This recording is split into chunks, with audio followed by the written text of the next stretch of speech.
decision time. 158th running of the Belmont Stakes, run for the third and final time at Saratoga, while the remodel continues at Belmont Park. Hi, everybody. Welcome back to After Further Review. I'm Jim Watson. You know the Professor Pete Weitzner. And the other guy pushing the buttons, of course, is Tommy Capman. All right, so the Saratoga Bull Ring is tighter than Belmont. So, again, the race has been shortened up to 1.25 miles. 9 entered in the field, including the Kentucky Derby winner, Golden Tempo. Pete, you and I made our picks along with Tommy earlier this week, but we did it before the draw. So we're going to go through the draw now and see where everybody lines up and see if we've made any changes. All right, so the draw order came out on Monday, and it's like this. We just talked about the Kentucky Derby winner, Golden Tempo. Golden Tempo was the first draw in the 9 spot. Jose Ortiz is still there. Cherie DeVaux, now a household name. What a great story that was. 20 lengths back to come and win the Derby. In the outside, she was okay with that. She said, hey, that's where we are. We'll start last and pick our way through the field. She was fine with it. Yeah, the draw means nothing to that horse. If he had the 1 hole, he'd be ninth. If he has the 9 hole, he'll be ninth. we love horses like that. One of many things that made her win so great, right? Circled the whole field. So, all right, it doesn't hurt him. And we talked about it earlier this week. That horse benefited from the breakdown, the kamikaze early pace in Kentucky. It fell apart and it came from 20 lengths back and passed every horse on the track to win. And I asked her, can that horse win if that doesn't happen again? That's, as we said the other day, I don't think so. It's a good horse. It's out of Curlin, one of the top 3 sires in North America. And he's a genuine horse. The number did come back low, the Beyer figure, the universal figure, right? For 95, slowest Derby in like 30 years. So if you put stock in that, plus, look, he ran 3rd behind Emerging Market, behind the Doug O'Neill horse, Pavlova, right? In the Louisiana Derby. So I think he got his racetrack. He got his race. Excuse me. Love Cherie DeVaux. Maybe 3rd. That's all I can say. All right. We'll take that. All right. The second in the draw on Monday was Growth Equity, who is 12-1 on the morning line. Franco's up. Chad Brown, one of his 3. He's got a 3-headed monster going in the Belmont. What do you think of Growth Equity? Well, I think Chad Brown runs 3 or 4 horses in every New York race, right? So, yeah. He's the East Coast Bob Baffert, I guess, huh? He is. He's a great trainer, but as we know, he's a great grass trainer. Now, he does have a horse that we like. I like. I think you do too. Tommy does as well. Emerging Market. This horse is just not good enough. All right. Let's go to the 4 horse. It was one of the favorites, and it got picked 3rd coming out of the hopper. Renegade, 2-1. Irad Ortiz, Todd Pletcher, the trainer. This horse got mugged in Kentucky, kept his composure, and finished 2nd. And I call it the Ortiz brother exacta. So is this the revenge now for Ortiz and Renegade? So let's see. Irad Ortiz, the best jockey on the planet. The horse got mugged. It still ran 2nd. I'm betting against him. Because there's no value. I mean, there is no value. I wonder, and Pletcher's one of the best. Top 3 trainer, right? Pletcher, Mott, Brown, Baffert on our side, right? These are the guys. But I wonder, he took a hip check like Tommy, give me a great hockey player who's a rough player. Like Brad Bobby Orr couldn't get a hip check like that. And I just wonder if that took something out of him. So he got hit hard. If you go back and watch the race out of the gate, he gets hammered and stumbles around and has to reset himself. I read unbelievable. And to change everything. Yeah, it was a great ride. All right. So for that reason obviously alone, Renegade. And by the way, line, but he's going off at much lower than that, right? Well, never a Beyer figure over 100. So if you believe in speed figures also, everyone you know what it is? They love his $1 million move. He did the $1 million move in the Arkansas Derby, which was fantastic. Right. But that was a crap field. So he's like the only one who's had $1 million move, this great move, but maybe he's not fast enough. All right, let's move on. Let's go to the 5-horse. Aininoho, just kind of fill in the gate here. 20-1, Dylan Davis, another Chad Brown. It's the third member of the Chad Brown trio now playing in the Casino Lounge. Any chance here? Anything underneath? Maybe get involved in the exotics? Well, is there a pentafecta? Is there a... No. Not yet, but there will be one day. Yeah. Well, there will be one day. No chance. No chance. You know, Good. Brown, he's got owners. Brown's New York. I don't know. Klarovich owns one. That's his big owner. I mean, to some extent, I think you run if you're eligible because your owners want to run in the Belmont at Saratoga. Right. Well, and you've talked about it before. If you get lucky and you run in the top 5, then all of a sudden your price goes way up. All right, let's go to the inside. So just like me, arriving late at the party was Betuvian Man, who I don't even think declared until about 6 days before the draw. Antonio Fresu, our buddy Doug O'Neill, training late entry here. He's training like he's got a chance.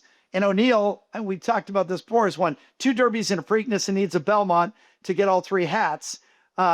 Betuvian Man's going to start on the inside. He's going to get left behind, isn't he? He's going to have to find his way through the whole field. He'll be fighting it out with the Cherie DeVoe horse, Golden Tempo, for last, because that's the way he runs. The back, yeah, right. But that's the way he runs. But we love this horse. First of all, we love O'Neill. Full disclosure, he's your trainer. If we're racing fans, you ever get a chance to meet Doug O'Neill, you're going to be lucky. He's a wonderful guy. He's a funny guy. Got the Irish wit. He's got everything in perspective. And by the way, he's a great trainer. Unheralded, 2 Derbies, horses like Lava Man. He's awesome. So he's got this. So he puts together these groups like yours, Jim, right? Yours is Best Friends. So he put together Friends Stables. Forgive me, I don't have it in front of me. It's a group of rappers. So it's Lil Wayne, it's Lil Yachty, and a bunch of other rappers. And we've been in the suite with them, and they're great. They're trying to get the game spread out, the owners, to younger people. He won a race with Lil Yachty in Del Mar over the summer, and he's all over the social media. So I root for the horse. He's just not fast enough. Might get third or fourth, by the way. Pete, I never yell this at the track unless I'm in with Little Yachty and Lil Wayne. Make it rain, baby. Make it rain. We need more money in horse racing. Oh, I'm okay. They send it in, by the way. Yeah, those guys have millions of dollars, and they love it because you're up in a private suite. You get to say you own the horse. If it wins, you run down to the winner's circle. I mean, that is an untapped gold mine. I think whoever got those guys involved, just keep doing that, and maybe get some NFL guys or NBA guys involved. Get some deep pocketed money in there. I mean, the private equity guys have been around for a while, but the sure thing isn't in with that they like. So, all right, let's move on. All right, let's go to emerging market because this one we all like this horse. The 8-horse Pratt, Chad Brown, 6-1, lightly raced. Finished 10th in the Derby, but I had a rough trip. In fact, Chad Brown said the horse threw a shoe during that race. Is that true, Pete? Did this horse throw a shoe in the Derby? So if you threw a shoe going 1.25 miles, still ran eighth, right? Eighth? Yeah, and was top 5, 150 yards from the line. He comes out, we've talked about it before. He and Power Shift come out at its amazing maiden race. Got a big number. They were 15 lengths ahead of everyone. He's bred out the wazoo, as they say. My fear is there's too many wise guys like us who really like this horse. And Pratt, who can choose, right? Pratt picks this horse. I love emerging market. He's at a Candy Ride. One of my favorite horses, one of my favorite sires. I love emerging market. Yeah, pretty good jockey. You got Pratt up. They won the Louisiana Derby. They beat Pavlovian and Golden Tempo. And the so pace yeah, sets that up. horse. That horse is real, and if you get it at 6-1, to me, that's great value. All right, here's a horse that you like. We talked about this horse just the other day. The number 2 horse, Power Shift. This is another horse that you think is going to be out quickly. 12-1. Luis Saez and Todd Pletcher uh, began the career in Tampa. I remember losing that bruising shoulder to shoulder duel with Emerging Market. But this horse has come back, has taken a big step forward. Yeah, I really like this horse. I think he's at a Constitution. That's a Tis the Law sire. I mean, Constitution top 5 sire now. So nothing wrong with the bloodlines, which you look at because it's used to be a 1.5 mile race, 1.25 mile race. See, one horse, obviously, who can get the distance. You only have to look back 2 years. Luis Saez, Dornoch, 20-1. Luis Saez is a big race rider. I say he's top 5. Maybe the Ortiz brothers and Flavien Prat, but Luis Saez is in that top 5. Yeah, that's high praise. All right, let's go to the 3 horse. Chief Wallaby, 3-1 morning line. Junior Alvarado, Belmont. Never raced as a 2-year-old. Legendary trainer Mott, right? This is his favorite track. He brought the horse to Saratoga early, sets up the sentimental story. He was 4th in the Derby, got squeezed out of the gate, banged around in the stretch, and still surged at the wire. So Chief Wallaby, to me, is live. Got to be in your picks. Got to be. He's my top pick. I've just been raving about Power Shift and Emerging Market. But if I have to pick one, and I love those 3, it would be Chief Wallaby. Watch that Derby. All kinds of trouble. And what more do you need to know? Mott, Alvarado, Sovereignty last year. Like you said, he sent him there early. There's a lot to be said for the home court advantage, right? You bet. Yeah. Here's what Mott said about this horse. The quote was immense determination.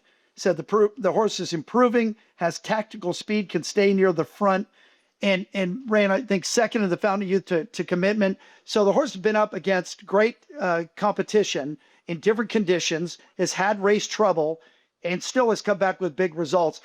And in a big race and only 9 horses on the track, if he gets a clean trip, then you find out the potential.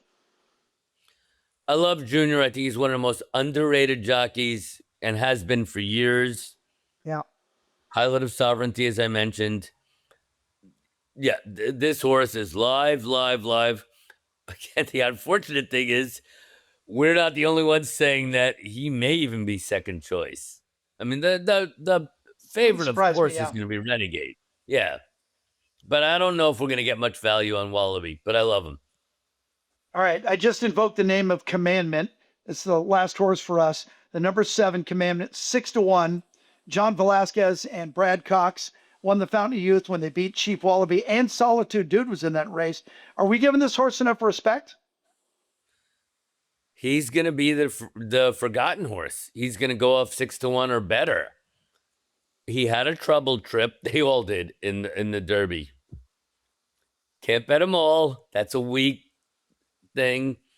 As is, the Brad Cox doesn't win that as much outside of Kentucky, outside of Florida. But that's what I'm going with. And that's my all right, well, only let's see your reason. picks then. The horse, time to book it. The horse is a very good finisher.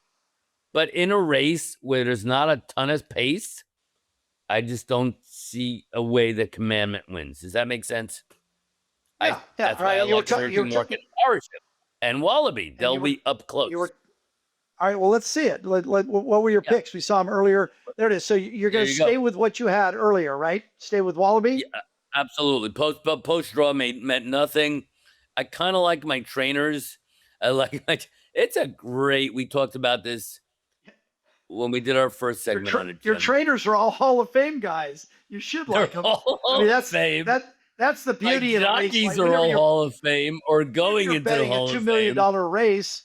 Yeah, $2 million race. All I got to jockey and every trainer. Yeah, and all I got to do is beat Renegade, who just doesn't have it enough over those other horses. And I think I'm thinking the Demolition Derby maybe took something out of him.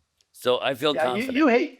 You hate Renegade because there's no value in him. You like the horse, but you hate the number. All right, here's my picks. Yeah. And I always like to lay it out. I like to lay it out on paper. Not only do I want to make a pick so people can rip me about it later, I also like to tell you how the race is going to fall out, so Yes, they can rip me on that as well. Which I love because people can write in and rip us all. You're all using want. AI. It's funny.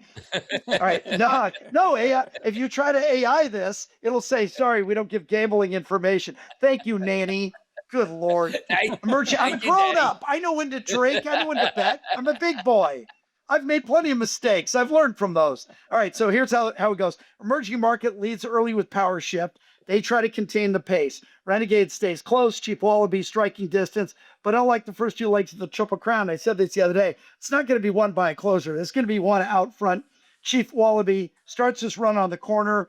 Irad and Renegade coming right after him. Those two turn for home. And Emerging Market giving chase. And Chief Wallaby holds off Renegade. Emerging Market is third. And Belmont gets his third Belmont, his three-peat at the Belmont. So that's the way I see it. All right. And, of course, we always have to finish every show by asking Tommy in the cave what he likes. And he didn't do well in the Derby, but he nailed the Preakness in an 8-second sentence. He nailed it and guaranteed it. He told you to book it. So I hope you made some money on that horse, Napoleon Solo. All right, who do you like here, Tommy? I like Power Shift just because of everything that Pete said about him, and everything I know about horse racing I've learned in this podcast and in your previous Belmont Stakes podcast. I like Emerging Market because you have Flavian Pratt aboard, and Chief Wallaby because both of you picked Chief Wallaby, and you're the experts. Well, I was going to point out that you had Emerging Market. Now you've added another horse, but that's good. You got to spread it out. Hope you get lucky with one of them, and then you keep the trolls off your back during the week. I picked 3, but I think Power Shift to win. Yeah, nice. Well, that'd be a big number for people. Yeah. All right. So if you're a part of the betting public, we hope we helped you out with our research. Please don't crush my horse Civil Liberty, by the way, in the Woody Stoodles. I need double digits on that horse. I'm a minority owner in that horse. And remember, we're all just a bunch of old dudes. I'm unemployed. These two guys are semi-unemployed. So we don't even know how this whole YouTube thing works, but my daughter tells me to smash the subscribe button, whatever that means, and give us a like, because that's all we have. So thanks very much for sticking with us. Love to hear from you. For Professor Pete, for Kiloton Tommy Catlin, I'm Jim Watson. Happy wagering. Enjoy the Belmont. Hey, James, go Civil Liberty.